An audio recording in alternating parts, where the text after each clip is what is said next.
रंजना कभी ब्रश नहीं करती थी। उसे कितनी बार उसके माँ बाप ने डांटा, लेकिन उसका कोई असर उस पर होता ही नहीं था, जिस कारण से उसके दांत पीले पीले हो जाते हैं।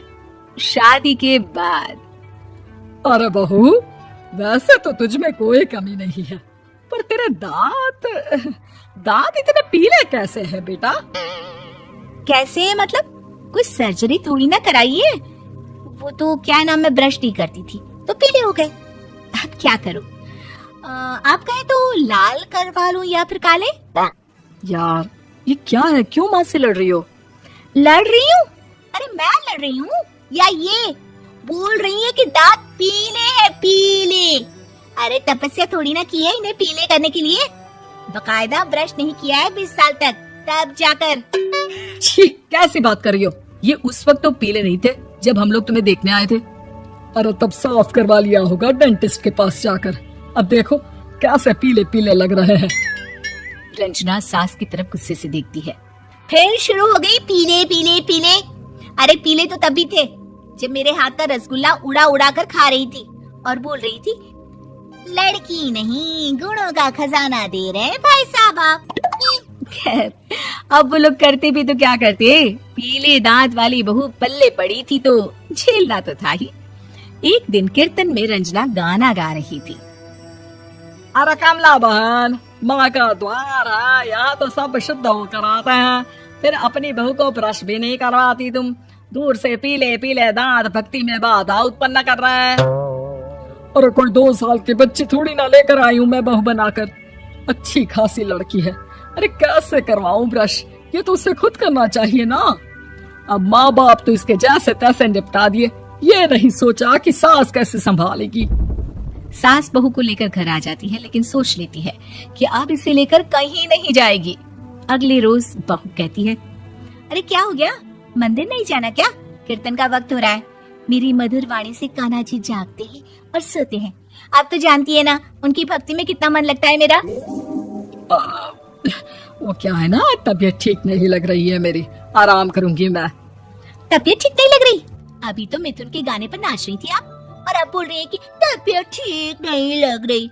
अरे भक्ति में मन लगा लो सासू माँ, ऊपर जाना है, क्या मुंह दिखाओगी आप? हाँ? सास को बहू की बात पर गुस्सा आ जाता है।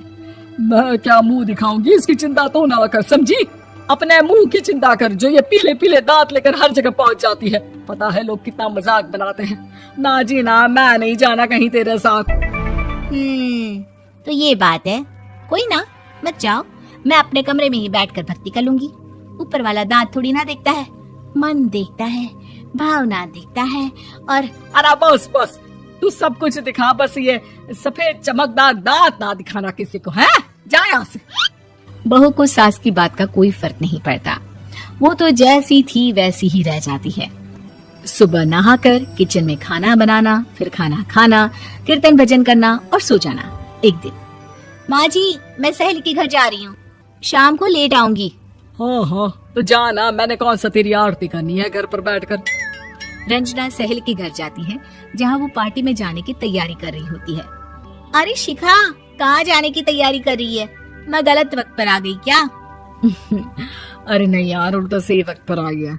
मैंने ये साड़ी और ज्वेलरी निकाली है यार, शाम को इनके ऑफिस की एक पार्टी में जाना है। बताना कैसा लग रहा है ये सब? नहीं यार, इस ड्रेस के साथ तो वो वाली ज्वेलरी अच्छी लगेगी। हाँ हाँ सही बोल रही है, मैंने ध्यान ही नहीं दिया। वैसे तो हमेशा से मस्त फैशन सेंस रखती है। तो बड़ा जाती होगी ना पति के साथ पार्टी में। रंजना कुछ नहीं बोलती, बस सोचती है कि यार काश ये बात सही हो जाती, पर मैं क्यों नहीं जाती पार्टी में? क्या इन लोगों की कोई पार्टी होती नहीं होगी? रंजना घर आती है और रात में पति से सवाल करती है, एक बात बताइए, आप मुझे किसी पार्टी में क्यों नहीं ले जाते? क्या आपकी यहाँ ऑफिस में पार्टी नहीं होती? पति बेचारा क्या कहता कि दांत पीले हैं तुम्हारे इसलिए। अरे कोई पार्टी होती नहीं हम लोगों के ऑफिस में, तो कहाँ से लेकर जाऊं? और मार्केट, मॉल, कहीं वीकेंड घूमना, कहीं तो। अरे यार सारे हफ्ते में एक छुट्टी मिलती है, तो सोचता हूँ कि आराम ही कर लूं। क्यों? रंजना मन मार के रह जाती है। पहले कभी सास के साथ मंदिर जाया करती थी, लेकिन वो भी सास ने ले जाना बंद कर दिया। घर बैठी बैठी रंजना बोर हो जाती है। तभी उससे आइडिया आता है और वो मायके जाने का सोचती है। सासू माँ 2 दिनों के लिए मम्मी के घर जा रही हूँ। अच्छा अच्छा ठीक है, आराम से जा। और हाँ, माँ से कुछ अच्छी आदत सीख कर आना कि कैसे शरीर के हर भाग की तरह दांतों की सफाई भी जरूरी होती है, समझी? शुरू हो गई ना आप। वो लोग आपकी तरह नहीं है कि छोटी छोटी बात का बतंगड़ बना दे। उन लोगों के लिए मैं मायने रखती हूँ, ना कि मेरे पीले पीले दांत। रंजना माँ को बिना बताए उन लोगों को सरप्राइज देती है, लेकिन जैसे ही वो दरवाजे पर पहुंचती है, अंदर देखती है कि घर वाले कहीं जा रहे होते हैं। अब माँ, काश रंजना दीदी के दांतों वाली प्रॉब्लम नहीं होती तो वो भी हम लोगों के साथ चलती ना बुआ जी की बेटी की शादी में। हाँ बेटा, लेकिन अब उसे कौन समझाए कि उसको उसके पीले दांत नहीं दिखते, लेकिन उसके आसपास के लोगों को कितना एम्बैरेसिंग फील कराते हैं। मुझे तो कितनी बार उसके स्कूल की टीचर ने शिकायत की कि उसके साथ कोई लड़की बैठना भी नहीं चाहती, और ना ही कॉलेज में कोई उससे बात करना चाहता था। लेकिन पता नहीं क्यों उसे ये बात समझ में ही नहीं आती। कोई कमी नहीं है उस लड़की में, बस यही कि दांत पीले हैं। वो तो भला हो जीजा जी और उनकी माँ का, जो दीदी को जैसी है वैसे ही रखा हुआ है। रंजना को अपने घर वालों की बात सुनकर बहुत दुख होता है। वो सोचती है कि वो क्या करे, लेकिन फिर वो सीधा डेंटिस्ट के पास जाती है, अपने दांत चमकाती है और कसम खाती है कि वो रोज ब्रश करेगी। अरे क्या हो गया, तुम तो 2 दिनों के लिए गई थी ना। पर कोई ना, अच्छा है, चलो आ गई तो। रंजना सास के सामने आकर खड़ी हो जाती है और पूरी स्माइल करती है, उसके चमकदार दांतों को दिखाती हुई। हैं? चले मंदिर। माँ मुझे माफ कर दीजिए, मैंने आप लोगों को बहुत एम्बैरेसिंग